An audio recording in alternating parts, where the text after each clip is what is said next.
Page 282, The Shift.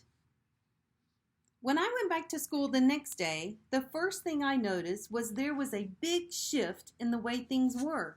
A monumental shift. A seismic shift. Maybe even a cosmic shift. Whatever you want to call it, it was a big shift.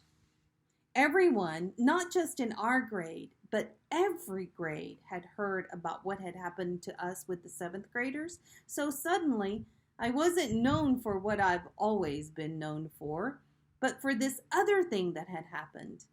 And the story of what happened had gotten bigger and bigger each time it was told. 2 days later, the way the story went was that Amos had gotten into a major fist fight with the kid, and Miles and Henry and Jack had thrown some punches at the other guys too, and the escape across the field became this whole long adventure through a cornfield maze and into deep, dark woods. Jack's version of the story was probably the best because he's so funny. But in whatever version of the story, and no matter who was telling it, 2 things always stayed the same. I got picked on because of my face, and Jack defended me.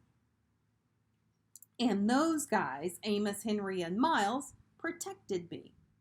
And now that they'd protect me, I was different to them. It was like I was one of them.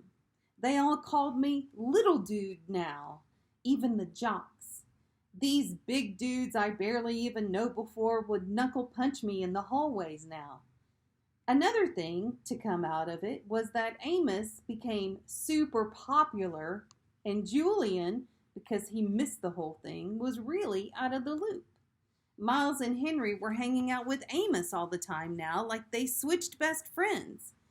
I'd like to be able to say that Julian started treating me better too, but that wouldn't be true.